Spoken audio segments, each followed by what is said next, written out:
You know, a lot of people have been asking me lately, what's the deal with the changing names of his glorious radiating glory of the intergalactic space god Zoblochord, all hail. And with all of my adventures across the cosmos, it never once occurred to me to give it any thought to explain that this isn't some kind of an internet joke being played for laughs. It's actually an incredibly important aspect of my faith, and I think it's about high time I share the story with you. Now, the details of the story do change depending on what pamphlet you're reading, but I think I got the gist down. Scholars have determined that in the ethereal realm where his shimmering eminence resides, he's actually considered by many to be a bit of a loose cannon. He isn't the type of intergalactic space god that screws around or sits on the sidelines while chaos reigns. No sir, you mess with his shimmering sideburns and he will put you into the fabled cage of shame and throw you into the deepest, darkest depths of space hell, where you will be locked in a wine bar that's just a little bit too warm for comfort and surrounded by bar patrons who are way too into the crappy techno jazz duo playing endlessly for all eternity. And you'll stay there for a few thousand years to think about what you've done, and that's just for a minor parking infraction.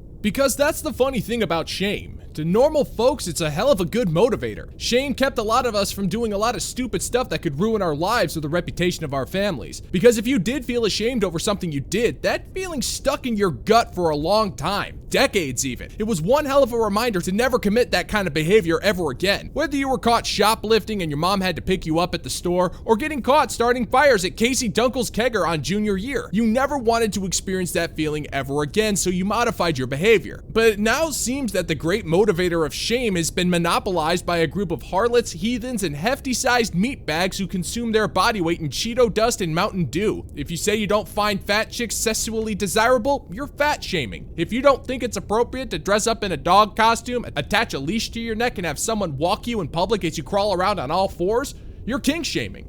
And if you think that a woman who openly sells her body online for cash is morally wrong, you're slut shaming. And you're the one who should feel ashamed. Now, it's true, every single atom in our bodies was forged in the center of a star, and in a way, I'm kind of ashamed that I must roam this universe with the knowledge knowing that my atoms were probably forged in the same star as a chick who's ashamed of her family for not accepting the fact that she has an OnlyFreaks account and have since disowned her. Everything's so backwards now, which is why I'm glad I have the light of the intergalactic space god Zoblochord to guide me on my journey.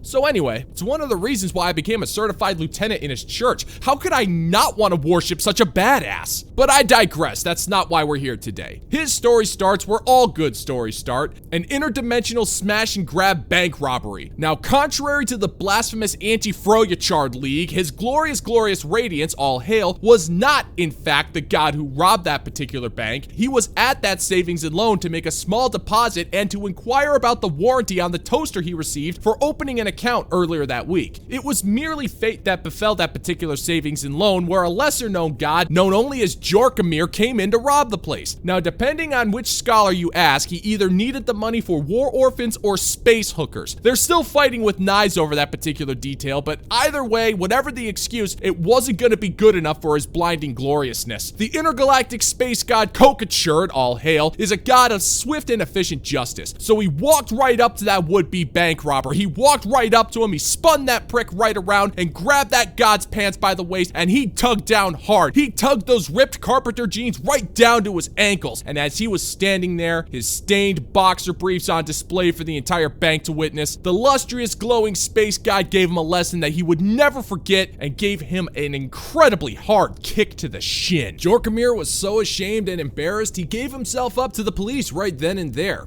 Can't really blame him for that. He was dealing with the intergalactic space god Zoblochord. It was the only way for him to survive. Now, you would think that this whole ordeal would have given his triumphant incandescence a hero's reward for such a service to the ethereal plane, but all it did was get him surrounded by police who were all asking him questions. He had to make statements, give identification, and had to hear the police, journalists, and the bank manager repeat his name over and over and over again. There was already enough frustration because the bank manager was Zoblochord's former roommate who still owed him back rent, and that just made things so much worse. So finally, he had enough and screamed, "Confound it all, you bastard inquisitors! Let it be my first and only warning to the man who utters my name next. Let it be on his hands that I shall destroy all of the known universe and its inhabitants by bringing forth intergalactic apocalypse."